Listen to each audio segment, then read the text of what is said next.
Okay, so today we're going to talk about some dimensional analysis. And dimensional analysis is essentially used for converting. So, for example, on my YouTube today, I got for 2021, I got the statistics, the data that said basically that 33.6 thousand minutes were watched on my YouTube over, I think, the whole entire lifetime of my YouTube. So if I wanted to know, how many hours is that? Well, if it's 33.6, that's going to be 33,000 because of the K, that's for thousand. And then these are minutes. So if I want to use dimensional analysis to change this to hours, essentially any number I'm just going to put over 1.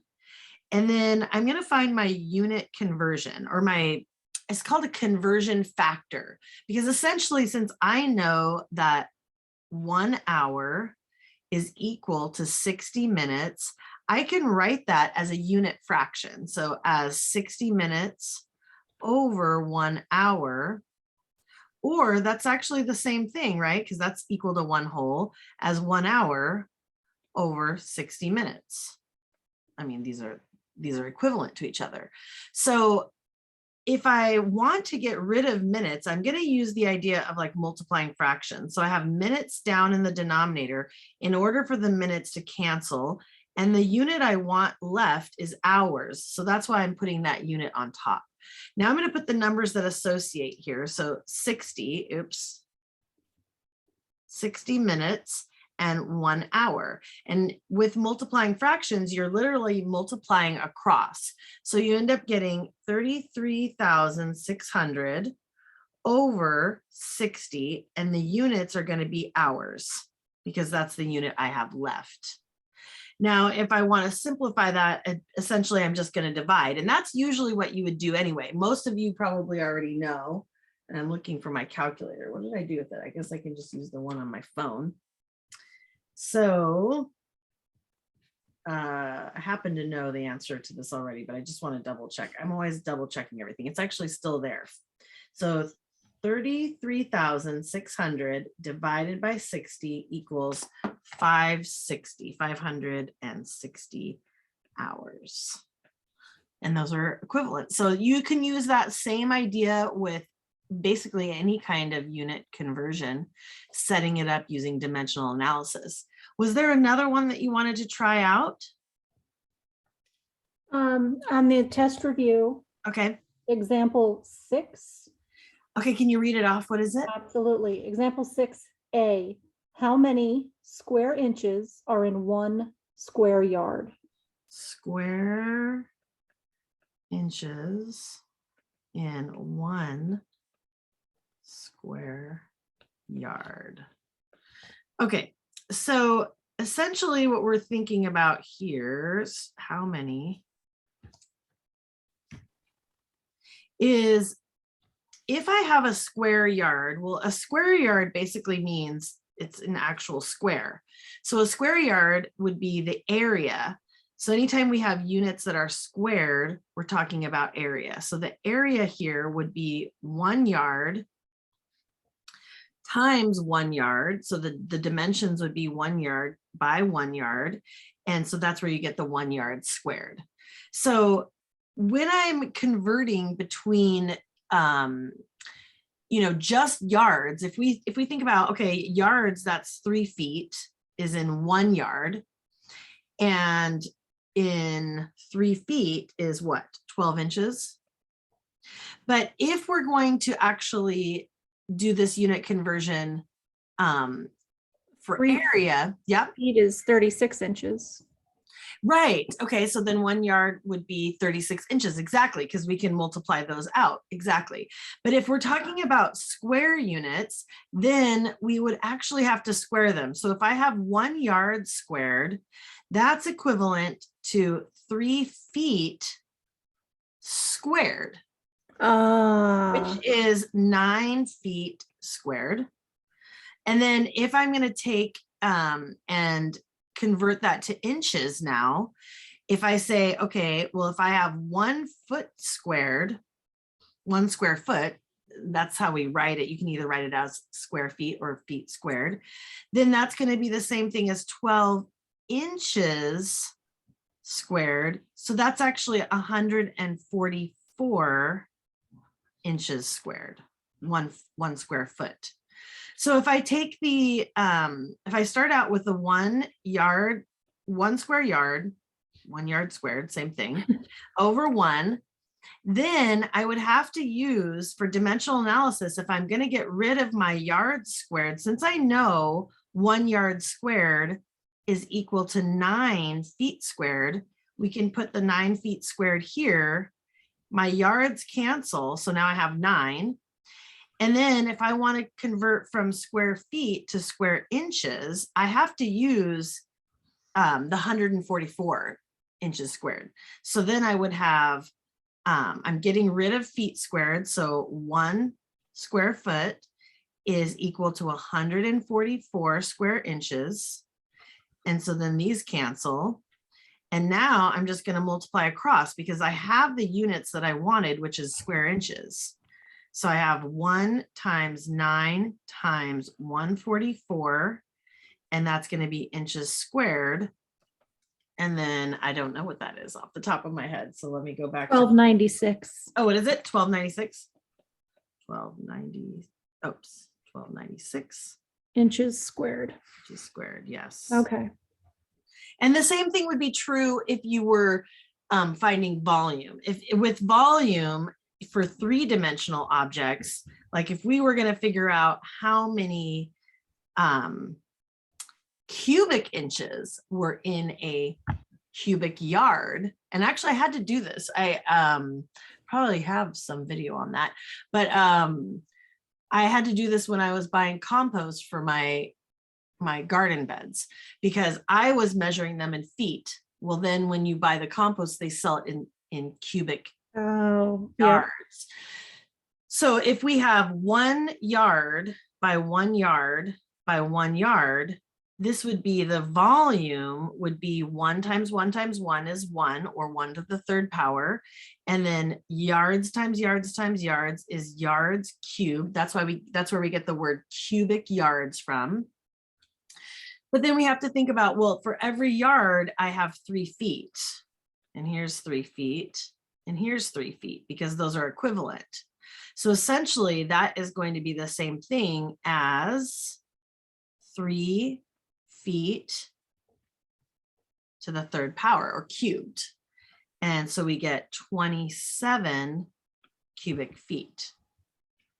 If we wanted to keep that going and say, well, then how many cubic inches is that? If I take the 27, I already know 27. I don't really need to start with the 1. So this is the same thing as 1 cubic yard.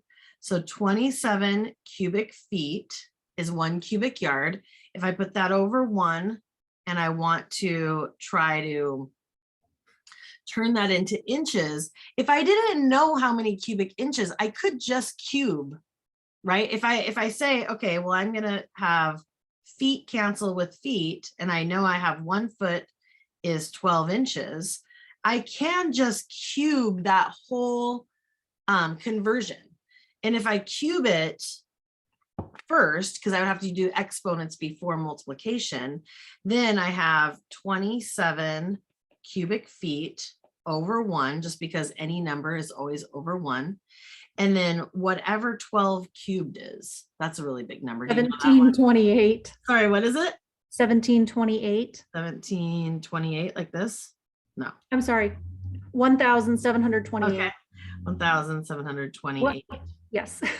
Sorry. And that's okay. That's inches cubed over 1 Foot foot cubed. And so then these cancel. And if I multiply now, this number is going to be really big. So the 1728 times 27, and actually we're showing our work vertically with equal signs. So how many cubic inches are in 1 cubic yard? Did you get that on the calculator? So 46,656. cubic inches. And that would be like, if you had like what is a cubic inch? It's definitely bigger than a sugar cube, but you could think about 46,656 of those little, cubic inches fitting inside that cubic yard. And those are equivalent then. Okay, and then these are just going from, this is a lot of times what people forget to do is to cube or to square these are all actually what we would consider, well, I guess they wouldn't be considered linear conversions, but they're not rates. We're not converting rates because we only have just one measurement. So we talked about converting time, and then we looked at converting area and converting volume. Was there any other question that you wanted to propose that we try in this area? Sometimes, go ahead. Go ahead, Fiona. Oh, yeah. Can you do example 7A? Okay, can you read it to me? I don't have that in front of me. Yeah. Yes. You need to measure out 2 cups of water, but only have a measuring cup that measures in millimeters. How many millimeters of water do you need? Oh, and this is milliliters, right? Yeah. Milliliters. Okay. So we're taking the 2 cups and we need to change them to milliliters. So probably what we're going to need to do is look on your conversion chart. And I don't actually have the conversion chart in front of me. So I wonder what conversions here, does it actually give a cups to milliliters on your chart? We could also look online too to find a conversion. I don't think it gives cups to milliliters. Okay, but maybe it gives cups to liters, or we might have to change to quarts. It gives us liters to milliliters. Okay, liters to milliliters. And then, so what we're going to have to do is we're basically going from the customary measurement system, or the one we use in the US, to the metric, which is where pretty much everywhere else uses, right? So if we want to go over that, so you have liters to milliliters, and I'm assuming that's 1 to 1,000, right? Yes. But how is there another one that gets us from, on your chart someplace, that gets us from the customary? Like, do you have pints to liters or quarts to liters? You know what I mean?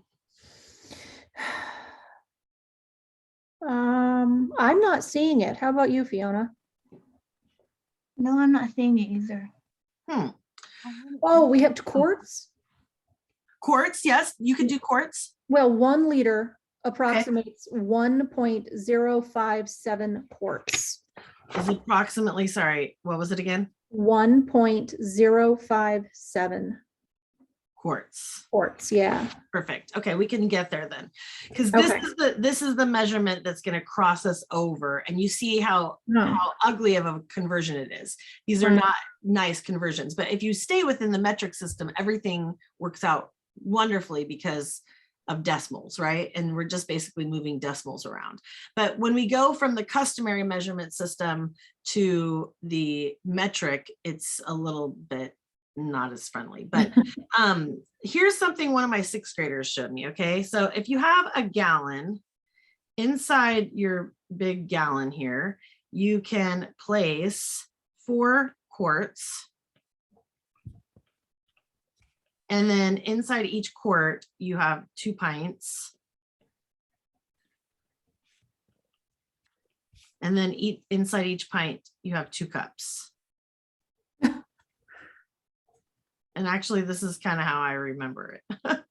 I thought that was really cute. So you can kind of think, okay, 2, 4, 6, 8, 10, 12, 14, 16. I guess 1 gallon is equal to 16 cups.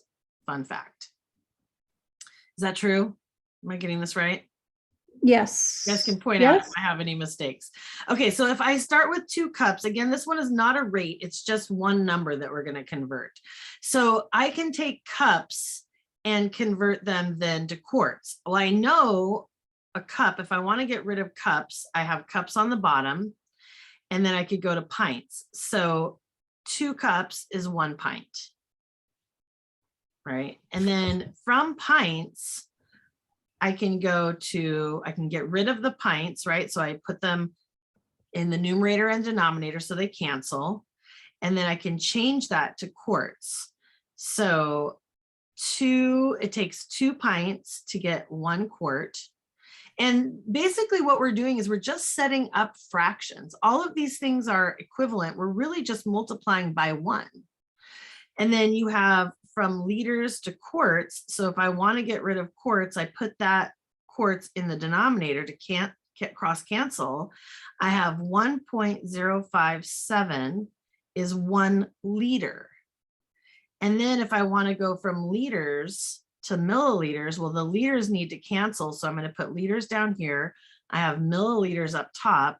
It's 1,000 milliliters for 1 liter. And then what we're going to be doing is multiplying all across. So I'm going to get rid of these conversions, get these out of here to give a little bit of space. And then if we multiply everything across, well, I see that these 2's are also going to cancel. Fun fact, right? So now I really have 1 times 1 times 1 times 1 times 1,000. So in my numerator, I have 1,000 milliliters. And then in the denominator, I'm going to have 2 times the 1.057 times 1. So I don't have to put that in. And so if I go ahead and multiply those and then divide that into 1,000, that should give me my answer if I've done this correctly. And remember that I can make mistakes too. So let's see, I'm going to take 2 times, actually, wait a second. Can I do this in 2 different? It's harder to do actually on your phone calculator than it is to do it on a regular calculator. And I don't know what I did with my calculator. So, but you will probably want to multiply those first and then divide that into 1,000. Do you have that? And we can even do that on Desmos. So I was going to show you for the next set of examples, Desmos. So if you put in the 1,000 divided by 2 times 1.057, there it is, 400. And you see how the answer comes up in Desmos? Oh, wow. 473 approximately, because they did say about 473 milliliters, and we could put a wavy equal sign, which means approximately. We rounded it off. Is that the right answer? Dun, dun, dun. What did you think? Is it right? Questions about that? Mm-hmm. No. No? I got it wrong? Well, the answer key says about 236.56 milliliters. Wrong. Huh. Let's see. And the original question said, how many milliliters are in 2 cups? Yeah. Sometimes the answer key can be wrong. Actually, let's just go to the World Wide Web. So, because there are all these, we're learning how to do this conversion, but there are all kinds of, So it seems like that's how many milliliters are in 1 cup. The way I did it just now? No, the answer key, the 236.56. Oh, okay. Is 473.12. So, I mean, it's close. Yeah, and if we went online, conversion calculator, this is probably what most people would use. You wouldn't be able to show your work this way, but this would be an okay way to check it. Of course, on a test or whatever, you need to be able to show the dimensional analysis. And of course, my internet is not working very well out here, so it's not really loading. But if you did go to a conversion calculator, that's good. So you just saved me because you said that's for 2 cups and the answer key had 1. So that kind of makes sense, right? I'm guessing, yes. A rounding, it might be a rounding thing too. And it depends on what, because this is such a messy conversion, you might find out in the world, like if you were to look up, because you wouldn't have to necessarily go this exact route, but you know, you might have like how many 1 quarts is equal to some amount of liters. Do you know what I mean? As a converse kind of conversion. And just depends on how many decimal places, because that's not the end of that conversion. It's a rounded amount. So for a conversion calculator, it does say 2 US cups is 473.176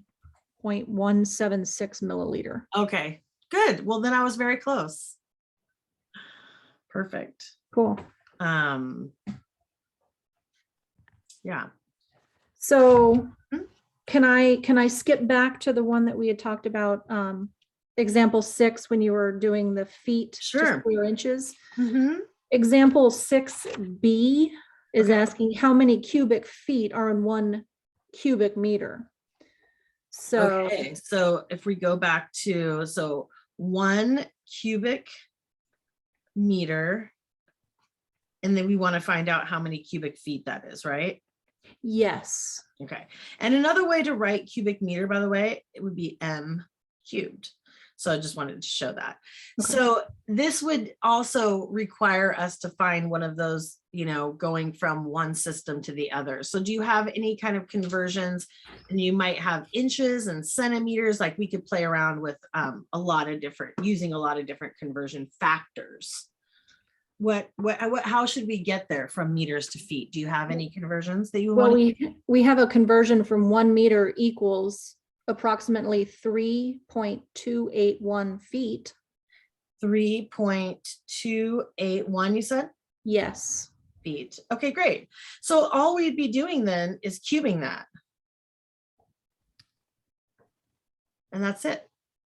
Because we're taking 1 cubic meter. If we take 1 cubed, and then that's going to be the same thing as 1 cubic meter if we cube it. Oh, and that's Yeah. considered showing the work? I'd say so. That should be good enough, you know, just cubing both of those things. Yeah. I wouldn't expect you to multiply that in your head. You could use a calculator for that. So, okay, so literally then 3.281 cubed equals approximately 35.32. Yeah. So let's see on here. I trust you. I can't find the Oh, you're fine. on here, but we could just multiply it by itself 3 times. Oh, actually, sorry, this is it. To the 3rd power. Yes. Is that the answer you're saying? Yeah. Okay, great. 35, approximately 35, what was it, 0.9 or something? 0.32. 32. Okay, feet cubed. That's it. Okay. Okay, anything else on conversions while we're here? I am making it way harder than it needs to be, I'm finding out. Yeah, that's okay. All right, well, let's go ahead and stop this and we'll do another one on a different topic then.